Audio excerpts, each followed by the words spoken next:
What's going on, guys? Welcome to today's video. Now what we're going to be discussing today is whether or not you should use hyping up in your lifting and what the pros and the cons are and if it is appropriate for you. Now what the first thing I want to talk about is the main thing with hyping up, it does come down to the psychology of the lifter. If you're someone whose body responds to external surroundings, so for example, someone who responds very well to very aggressive music, or just in general, almost any situation you put them in, any kind of social situation, if they respond well to external stimuluses, that may be hyping up them, maybe for them, because then they're quite an extroverted person.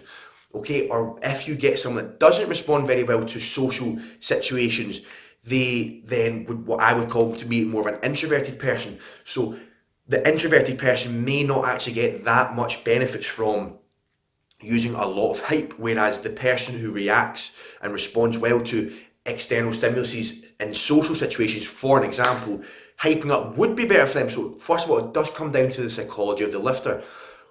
Also, what it comes down to is, in my opinion, what type of lifter they are. So if someone, what I kind of call a very technically proficient lifter, so someone who goes through all their cues very well and just performs the movement very proficiently, and their technique is beautiful to watch, then hyping up may not be that good for them, because hyping up, the amount of adrenaline that's going through your body and the amount of aggression, and you literally just want to almost just kill and attack that barbell, cues do tend to go out the window. So if you're someone who needs to go through certain sets of cues to carry out the lift properly, then again, hyping up probably isn't for you. Whereas if you're someone like me who responds very well to external stimuluses and responds very well to literally just moving the bar from A to B, not trying to think of too many cues and literally just attacking, as aggressive as possible with the bar, then again, hyping up may be for you. But one thing you need to understand is a big con of using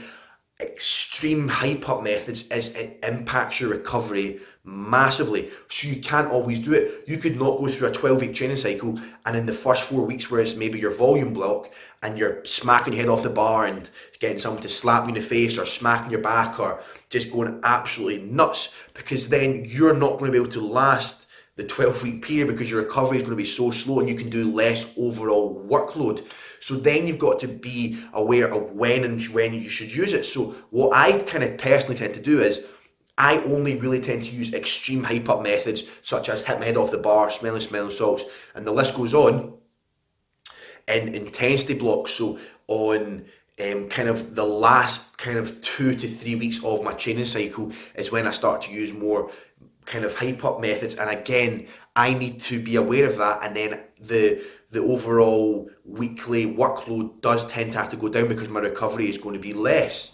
So that's something you always got to take off, and that is a con, is that you can do less overall workload. However, a pro, and this is for a more extroverted person, is you will be able to lift more, without doubt. I am about 10% stronger with extreme hype up methods than I am going into the lift extremely calmly. So again, that is a pro. It will add a lot of weight to the bar, which is of course a very, very good thing. As I kind of said before, another con would be not being able to efficiently carrying out certain cues and being technically proficient with the lift. So if you're extremely hyped up and have tons and tons of adrenaline going and aggressive music playing and you're just wanting to kill the bar and just attack it with so much aggression, then cues will go out the window and the lift won't be as technically proficient or as pretty as it would. So then that is also a negative thing, because you are not carrying out the rep to the best of your abilities, and it could lead to possibly misgrooving certain reps just due to missing certain cues because you're so hyped and just want to get to that bar as quickly as possible. And another pro is it's fun. I really, really, really enjoy it. That is one of my favourite things with Intense Week, is being able to get that hyped up and just being able to release just all of this built up just energy and aggression, and it is very, very enjoyable, and I find that it makes lifting more enjoyable. So I hope this video has kind of helped shed a little bit more light. First of all, the thing you need to kind of work out is if your psychology allows you to hype up or not, because at the end of the day, everyone is different. Some people will react very well to hyping up like me and they are immediately stronger. Other people, not so much. It'll just make them miss their cues and miss with a lot of reps.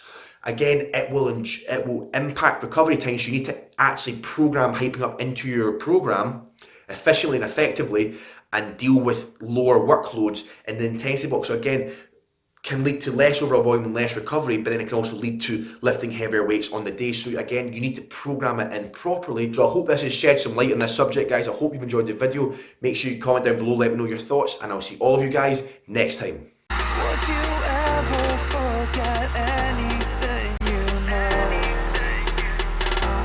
Take a chance to step outside.